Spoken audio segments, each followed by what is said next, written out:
अंधेरों में रोशनी की किरण कहीं नहीं दिखाई देती। मुजरिम जुर्म करते वक्त इस बात को नहीं सोचता कि ना जाने कितनी जिंदगियां उसकी वजह से बर्बाद हो जाएंगी। फिर भी जराइम की वारदातों में इजाफा ही होता जा रहा है। मुजरिम चाहे कितना ही चालाक क्यों ना हो, कानून के शिकंजे से नहीं बच सकता। चाहे उसको पकड़ने के लिए दिनों, महीनों या सालों लग जाए, कभी ना कभी वो कानून की गिरफ्त में आ ही जाता है। जराइम की अंधेर नगरी से आज हम आपको दिखाएंगे जुर्म का वो घिनौना चेहरा जिसको देखकर आपके दिल भी दहल जाएंगे। सबसे पहले हम आपको दिखाएंगे कराची के एक इलाके से 3 लड़कियों का कत्ल एक मुअम्मा बना हुआ है। उसके अलावा अगर खवातीन की बात की जाए तो गुजरावाला में संगदिल अफराद ने अपनी बीवियों को वहशियाना तशद्दुद का निशाना बनाया।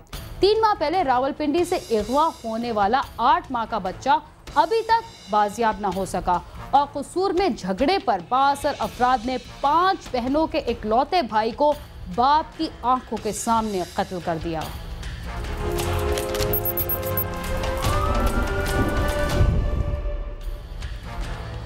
कराची में ग्वाले की 3 बेटियों को कत्ल करके लाशें बाड़े में बने हाउस में फेंक दी गईं।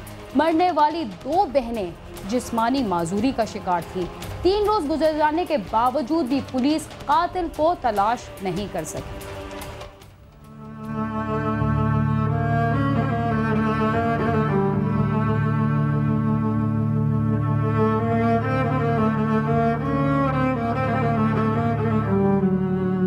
ये मनाजर कराची के इलाके औरंगी टाउन में उस घर के बाहर के हैं जिस घर से एक साथ 3 सगी बहनों की लाशें उठी हैं। और ये वाकया मुअम्मा बन गया है कि जिस्मानी तौर पर माजूर बहनों को किसने मौत के घाट उतारा। हफ्ते की सुबह इस घर पर क़यामत बनकर टूटी जब घर के सहन में भैंसों के बाड़े में बने टैंक से 16 साला उज़मा, 14 बरस की सुमेरा और इनकी तीसरी बहन 8 बरस की निशा की लाशें मिली। मरने वाली लड़कियों के वालिद शेर मोहम्मद का कहना है कि सुबह भैंस की आवाज़ सुनकर वो सहन में पहुंचे तो तीनों बच्चों की लाशें हौज में तैर रही थी। सुबह पहले मैं ही उठता हूँ, ये 6:30-7 बजे उठते हैं सब बच्चे। तो मैं भैंस की तरफ गया हूँ कि फंदा बंदा नहीं कहीं इसके गले में लग गया हो। वहाँ जब मैं रस्सी पकड़ी ना भैंस की तो फंदा बंदा नहीं था भैंस को कुछ भी। तो मैं घूमा ना ऐसे, तो ऊपर बल्ब लगा हुआ टंकी के सामने, तो मेरी नज़र बल्ब टंकी पे पड़ी ना, तो ये ऊपर तैर रही थी तीनों ना, एक उधर ऐसे करके, पूरी समझो टंकी कवर करी हुई थी इन लोगों ने। तो मैं डर गया एकदम से ना कि ये क्या टंकी में क्या आ गया। 3 बहनों के कत्ल की खबर इलाके में जंगल की आग की तरह फैल गई और पूरा मोहल्ला इस वाक़े पर सोगवार हो गया। सभी को इस वाक़े पर अफसोस था, जिसकी एक वजह ये भी थी कि मरने वाली 16 साल की उज़मा और 14 बरस की सुमेरा पोलियो की वजह से माजूर थी और उनके साथ मरने वाली तीसरी बहन 8 साल की निशा घर भर की रौनक थी। अफसोसनाक वाक़े में जाँ बहक होने वाली बहनें मदरसे और स्कूल की तालिबात थीं। नहीं, 2 माजूर थी, चलती फिरती थी, खुद पेशाब पखाना अंदर सेन में सारे घूमती फिरती थी। तो उनके पाँव ज़रा टेढ़े थे थोड़े ना ऐसे। तो तीसरी जो थी वो बिल्कुल सही थी, वो छोटी सब थे जो 8। उज़मा, निशा, सुमेरा, हम 7 बहन भाई थे और 3 बहनें इस तरीके से मर गई। नहीं, एक सही है, 2 माजूर है। वैसे चलती हैं, वैसे संभल नहीं सकती अपने आप मसले। जहाँ बर्तन धो लेती थी, बड़े वाली सारा काम कर लेती थी, बैठा देती थी। हलाक होने वाली तीनों बहनों का पोस्टमार्टम अब्बासी शहीद अस्पताल में किया गया। लेडी MLO अब्बासी शहीद अस्पताल डॉक्टर ज़किया का कहना है कि हलाक होने वाली तीनों बहनों के जिस्मों पर तशद्दुद का कोई निशान नहीं मिला और उनकी मौत डूबने की वजह से हुई है। दम घुटने की वजह से मौत वाक़ई हुई है। मतलब ये जो पानी है ना, ये इन्होंने इनके चला गया उनकी सांस की नाली में, उससे इनका दम घुट गया। नहीं, अभी फ़िलहाल तो मुझे कोई भी नहीं लग रहा, क्योंकि एक ज़रा सा भी खरोश इसके जिस्म पे नहीं है। खराश कोई कुछ भी हो, कोई भी मार्क तशद्दुद का नहीं है। बस पुलिस का कहना है कि तीनों बहनों का होश तक पहुंचना पुरअसरार है, लेकिन हक़ाइक़ तफ्तीश के बाद ही सामने आ सकेंगे। उज़मा की मुमानी का कहना है कि हलाक होने वाली बच्चों की वालिदा अपने चचा के इंतकाल के बाद पंजाब गई हुई हैं, जबकि उनके घर का माहौल बहुत अच्छा था और शेर मोहम्मद अपने बच्चों से बहुत प्यार करता था। यहाँ पे उसका बाप रात को 4 बजे उठा, लारन से उठता है मोबाइल का बजा, तो वो उठ के देखा तो तीनों लड़कियाँ बोला टैंकी में गिरी, हमें फ़ोन किया। अब माँ का चाचा फोत हो गया, वो गाँव गई है, मेरा शौहर भी गाँव गया। अब किसी को पता हो तो कुछ बताए ना, या किसी ने देखा हो, अगर बेचाती एक भी बची होती तो वो दूसरी को बोलती अब्बू ये बात है, या हमको बता दी फिर तो हमको पता चला। तीनों बहनों के एक साथ कत्ल की वारदात अब तक मुअम्मा है। पुलिस हुक्काम का कहना है कि लाशों पर तशद्दुद के निशानात नहीं मिले और तीनों बहनों का होश तक पहुंचना भी पुरस्कार है। जबकि आज ही पुलिस ने शक की बिना पर मरने वाली लड़कियों के वालिद शेर मोहम्मद को भी हिरासत में लेकर शामिल तफ्तीश कर लिया है। ताहम मौत की वजह पोस्टमार्टम के बाद ही सामने आ सकेगी। सालिक शाह, समा, कराची।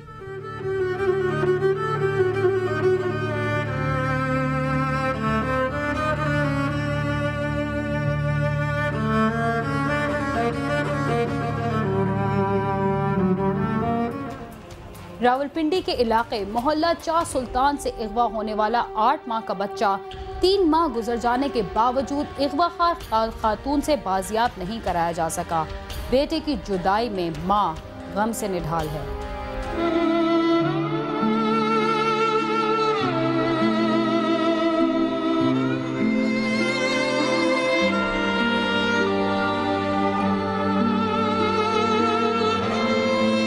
ये घर मोहल्ला चाह सुल्तान की रिहायशी शबनम बीबी का है, जिसका 8 माह का बच्चा 3 माह कब अगवाकार खातून लेकर फरार हो गई, जिसका ताहाल कुछ पता नहीं लग सका।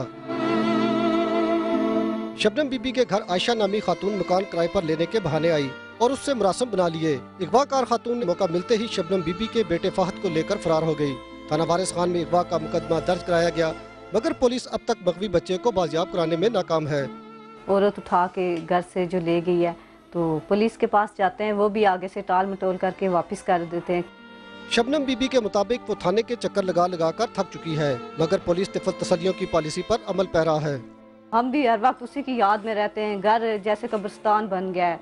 पुलिस हुकाम का कहना है कि अगवाकार खातून का खाका जारी कर दिया गया है, ताहम मुद्दई मुकदमा मुल्ज़िमा के बारे में सही मालूमात फराहम नहीं कर सकें, जिसके बाइस मुल्ज़िमा की गिरफ्तारी में दुश्वारी पेश आ रही है। वो खातून जो जिस महल्ले में जिसके पास एक एक दिन रही है या जिनके साथ उनके रवाबत थे, उनको बाकायदा इस मुकदमे में गिरफ़्तार करके उसके वेयर अबाउट पूछे हैं, लेकिन कोई वेयर अबाउट उसके सामने नहीं आए। और ये जो जिनके घर उसका आना जाना था, ये भी नहीं आज तक हमें कोई बता सके कि जी वो कौन थी, कहाँ से आई थी, किसके रेफरेंस से आई थी। 9 उम्र बच्चों के अगवा की वारदातों की रोकथाम पुलिस और कानून नाफिज करने वाले इदारों के लिए बड़ा चैलेंज है, जिसके तदारक के लिए इंतजामिया के साथ साथ वालिदैन को भी जिम्मेदारी का मुजाहरा करना होगा। कैमरामैन मोहम्मद नवाज के साथ सदाकत अली, समा, रावलपिंडी। गुजरावाला में घरेलू झगड़े पर 2 खवातीन को वहशियाना तशद्दुद का निशाना बनाया गया, जिससे एक औरत हलाक जबकि दूसरी जख्मी हो गई। खवातीन पर तशद्दुद की अफसोसनाक देखते हैं इस रिपोर्ट में।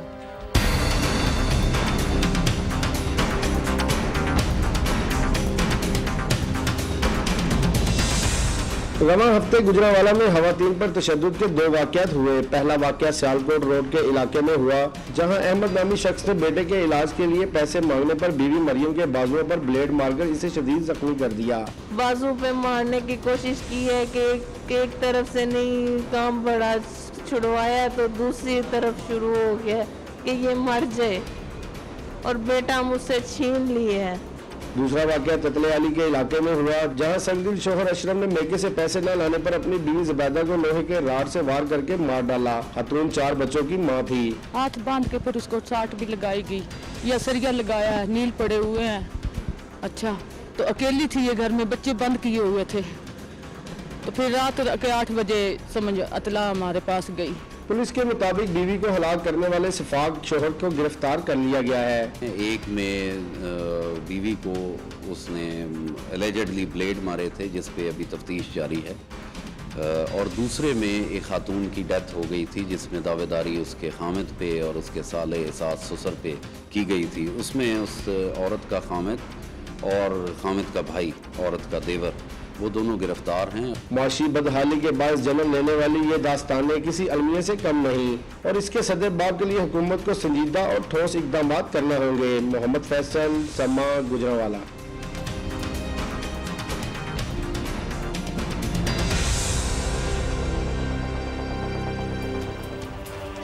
नाज़रीन, आपने देखा कि खवातीन पर वहशियाना तशद्दुद किस तरह किया गया। गुजरावाला में घरेलू झगड़े पर 2 खवातीन को जो वहशियाना तशद्दुद का निशाना बनाया गया, इसी तरह पाकिस्तान भर में छोटी छोटी बातों पर वहशियाना तशद्दुद का खवातीन निशाना बनती रहती हैं। इसी के साथ ही चलते हैं थोड़ी देर के लिए जराइम की दुनिया से दूर और लेते हैं एक वक्फा। आप समा के साथ रहिए।